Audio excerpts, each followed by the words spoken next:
Hello and welcome to Studio B. Adam Shalfa with Russ Thomas. How are you, buddy? Cold. How are you doing? Doing pretty cold. Yeah. But, you know, a couple of cool guys talking about some very cool temperatures, and that's Right. what we're doing right now. We Yes. are dressed appropriately. Yes. I tried to color coordinate the best I can. I got my kind of patriotic hat. I got a patriotic tie.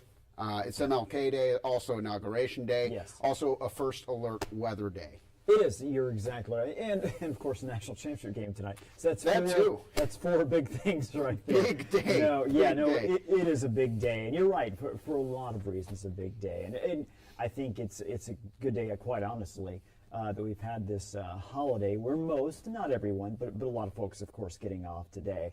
And the reason why is it's just so cold. I mean, Yes. Today's I lived in Montana for 20 years. And then I've been here for about a year and a half now, coming up on that. And this is the coldest I've ever felt.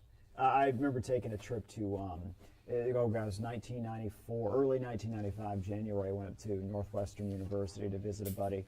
Mid-January, I actually watched the Super Bowl, so late January. And I remember getting out of the car. Northwestern in Evanston, Illinois? That is correct. Okay, very good. And I remember stopping to try to find a spot right on Lake Michigan, and I don't know how cold it was, and other than it was incredibly cold, very windy. That's the only time I can think of, other than this morning when I went out to walk my dog, that I've been that cold, potentially. It's actually funny you say that, because the coldest I've ever been was I was working in college for Big Ten Network. Okay. And I was sidelined at a Northwestern Minnesota football game at Ryan Field. Yeah. And yes, the lakefront chill by at Northwestern over there in Evanston, it is substantial. Oh. And it was also kind of like I think I've told you this story before. It started as like a really cold rain and then turned into sub-zero. Yes. So like substantial drop in temperatures throughout the day. Yes. And it's just gnarly out there.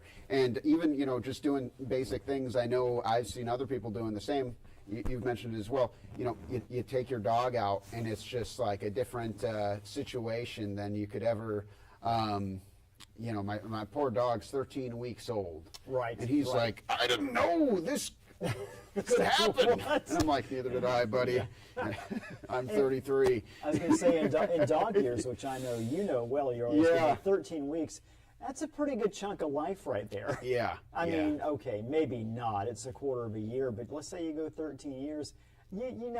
13 weeks is 13 weeks. Still hasn't seen this kind of cold. No, this is the coldest I've seen in quite some time, and we had a pretty mild winter last year.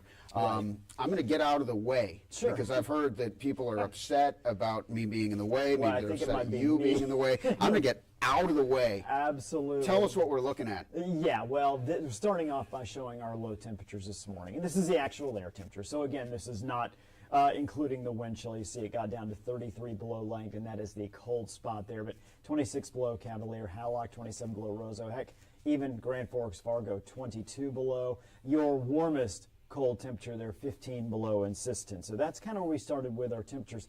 Where are we sitting right now? We've improved, not necessarily a whole lot. Like, for instance, Fargo hit a low of 22 below. We're only 19 below now, 17 below Grand Forks. Again, depending on where you're located, you've seen some improvement everywhere. It just hasn't been a whole lot. Those temperatures maybe 2, 3, 4 degrees warmer. Langdon a little bit of a climb compared to other areas, but Langdon's still at 22 below. Now we're going to take at our current wind chills. And you're saying, why is this all black? Well, it's because we ran out of colors to show how dark it was. Literally, there are only so many colors. I think it's like 6 million in our thing. We ran out. So you have your blues, you have your purples. This is like deep space cold. It's deep space cold, right.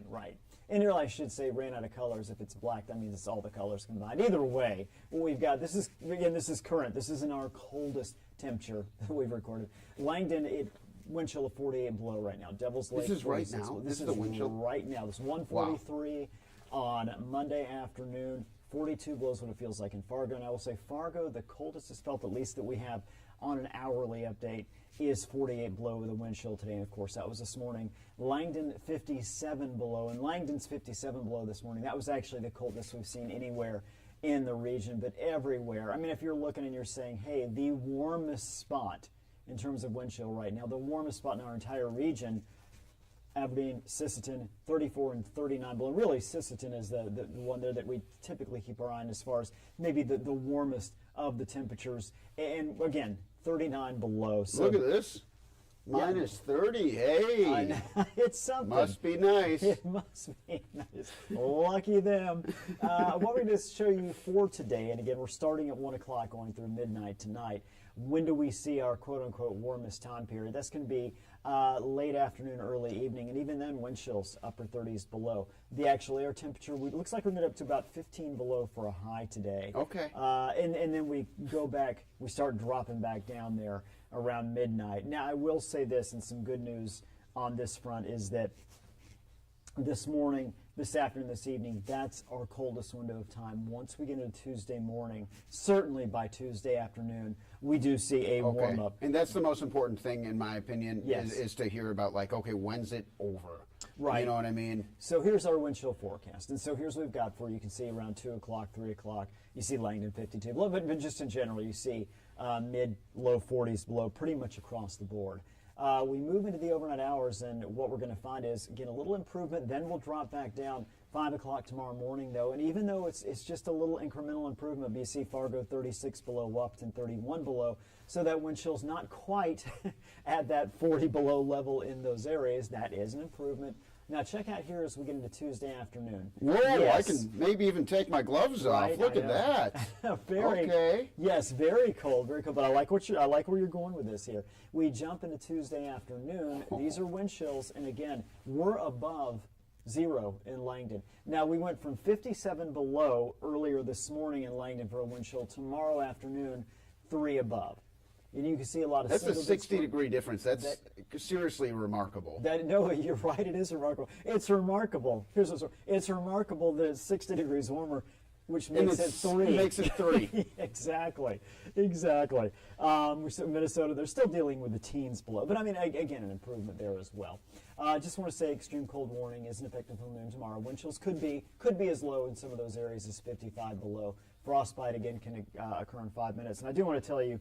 And we do reach that warm-up. This is the last graphic I have, but we showed you there Tuesday. Once we get to Wednesday and beyond, it looks like we're going to stay at or even a little bit above the normal for a few days. So that's welcome. That's much needed. What does that mean? That still means upper teens to low 20s. But We'll take it. right, absolutely. At this point, Yeah. Tomorrow's going to come with wind. Tomorrow's going to come with some snow flying around as well. So while our temperatures will be warming up, that is something that we are watching as well there.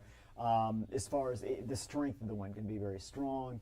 And again, some of that snow blowing around. Right now, not looking at a lot of accumulation, that kind of thing. But what we are looking at is, of course, rough when we saw what the strong winds were like Friday, what it did. I don't think it's going to be that strong, but it's still going to be very windy.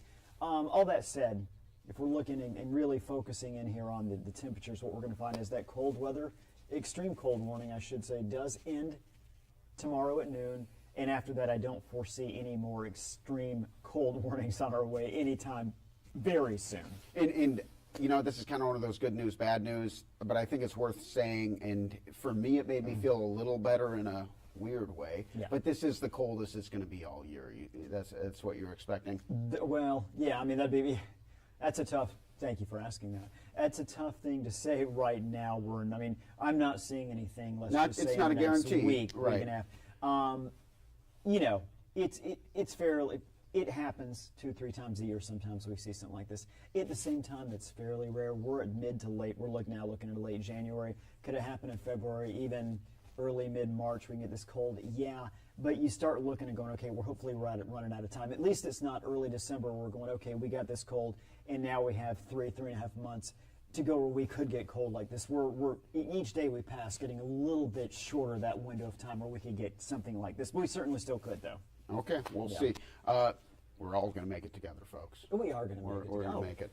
Yeah, but do all the, sorry. do all the things, though, right? I mean, if you're us, especially if you're from here, you know how to bundle yourself up. But don't forget, sometimes we can relax on these things a little bit. Say, I'm only going to be outside. If it's -4, I know I joked before. If it's -4, keep the gloves on. Right, right. Yeah. But I think sometimes what we can be guilty of is sometimes getting a little lax and saying, oh, I've been out in this before. You go out for 5-10 minutes, I'm okay. The thing is frostbite can really happen in 5 or 10 minutes when it gets this cold, so make sure you are completely bundled up. Try not to spend too much time outdoors. If you got to go out and take the dog out, do it. Make sure they're doing their thing, and then get back. I was this morning. Come on, Butters. That was a rootin'. Go. You can do it, Butters. In that spot. Yeah. But we made it. We made it. Yes. And we'll make it. We'll see you tomorrow. Have a great day, and we'll see you next time on Valley News Now.